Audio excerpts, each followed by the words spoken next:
This is the Heidelberger Allstate Insurance Agency pregame show. Coach, we're standing here in Ray Skillman Stadium before we jump on the buses and head over to the east side to play Lawrence Central, our first Indiana opponent of the season. Before we talk about them, we just finished a 5-game stretch, arguably one of the toughest schedules in the United States. 4-1. Many people thought we would be lucky to be 1-4. I commend you and your coaching staff and the players for showing up. Talk about the game last week, but the 5-game stretch in general. Well, it's been very taxing both mentally and physically, especially mentally for the last 6 or 7 months, thinking about what we're going to have to do and the task that was at hand.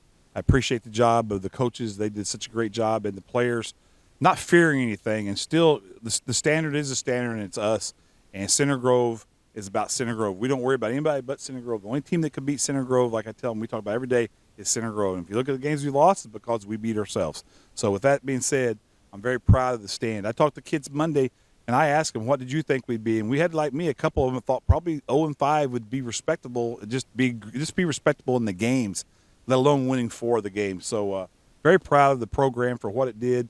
We really stood up with one of our, what everybody says is one of our weaker teams, and really kicked butt against the teams from Tennessee, Kentucky, and Ohio. So just very proud. I'm so glad that people got to come to Ray Skillman Stadium and see some great football games and teams that they normally don't see. That was sort of fun, and I know that's why our crowds were so big. But last week against Harvest Prep, it was homecoming. It was, the alumni were here. It was great to have a homecoming game that meant something like that against a team we knew hardly anything about. As you saw, it was great athletes on the field. Those guys could make some plays. But eventually tradition takes over when push comes to shove and who's going to quit first. And at times out there you saw that we were not going to quit. I'm just proud of the guys, the way our guys stayed into it mentally, because we had some struggles.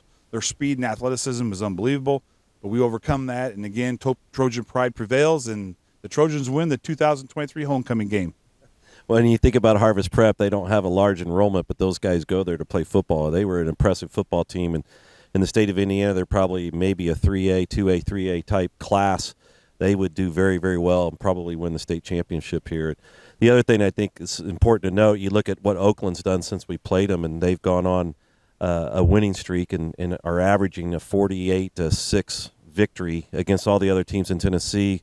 Moeller goes out and beats a perennial power in St. X last week. So, we played a lot of tradition-based schools, and to have a 4-1 record, it's pretty powerful.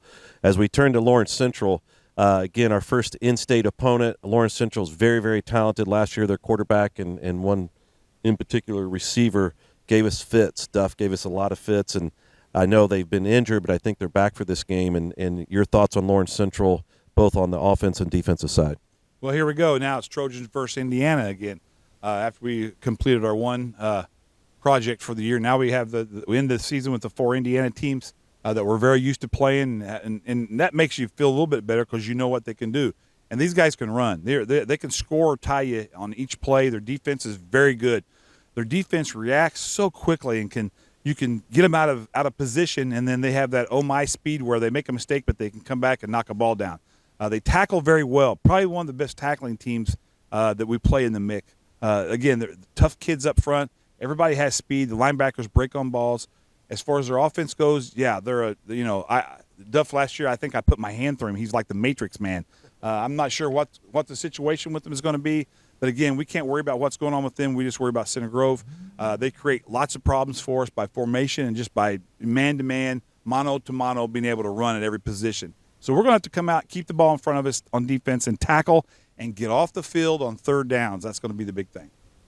Before we wish you luck, I want to make it a point. We did offer the opportunity to do the webcast this evening at Lawrence Central. It's their decision, and they've elected not to allow us to do that. We are going to be able to do audio, so we will be audio only. It'll be on the YouTube channel, so everybody, if you cannot get over to the northeast side to watch the Trojans take on the Bears, be sure to tune in to Kevin Conrad, and he's going to have some special guests doing the game this week. I won't say who they are, but you don't have to look too far away here.